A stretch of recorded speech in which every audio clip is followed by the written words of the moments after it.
Hello, and welcome to Once Upon a Time in Black History. I'm your host, Tamara Shiloh, author, educator, and owner of the Multicultural Bookstore in Richmond, California. This is my new podcast that can be heard on Anchor, Apple, iTunes, Spotify, YouTube, and SoundCloud.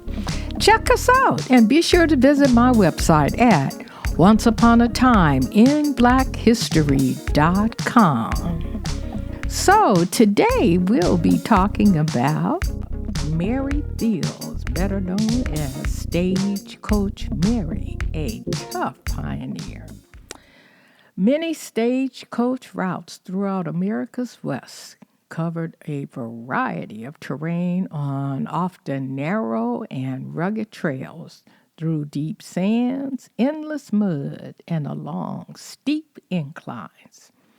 These areas were mostly isolated, making stagecoaches a bandit's dream. The job of stagecoach driver was not one for every person interested.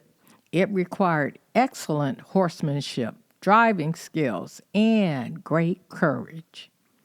Many areas of the West were considered hostile country, and drivers were often ambushed and killed by robbers. But would-be male thieves met their match in one carrier, Mary Fields. Yes, a woman.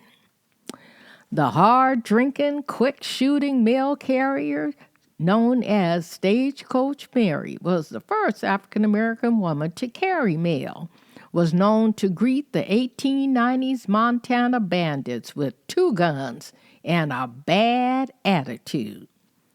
Historians pinpointed Hickman County, Tennessee, as Mary's birthplace, but not much was recorded about her childhood. It was only after the Civil War that her story came to light.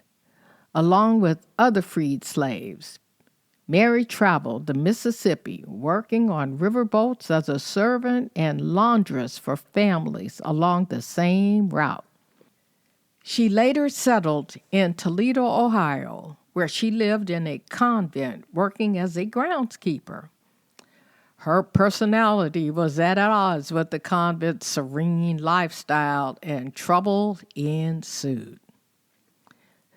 Mary, her gruff personality, and penchant for cursing raised some eyebrows.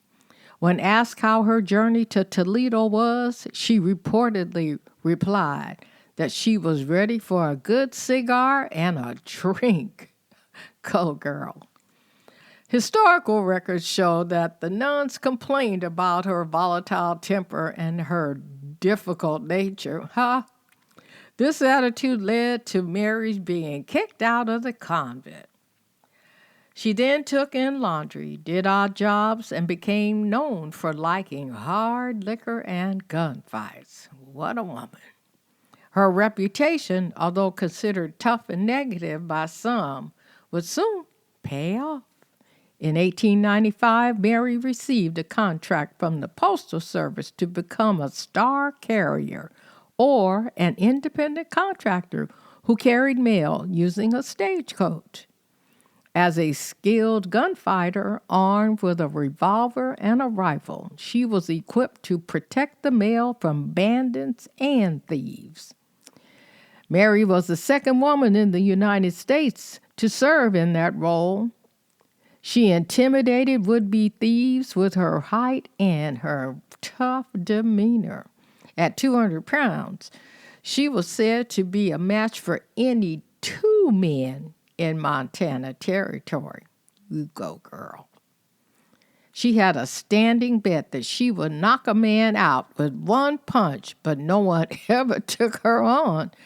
Imagine that. Her courage made the locals love her. They also praised her generosity and kindness to children.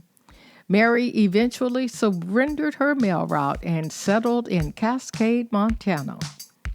There, she was so popular that schools would close on her birthday. She made her living taking in laundry, and also ran an eating house that did poorly because she would extend credit to anyone who needed it. And she never gave up drinking often. When she died on December 5th, 1914, her funeral was one of the largest the town had ever seen. Now imagine that.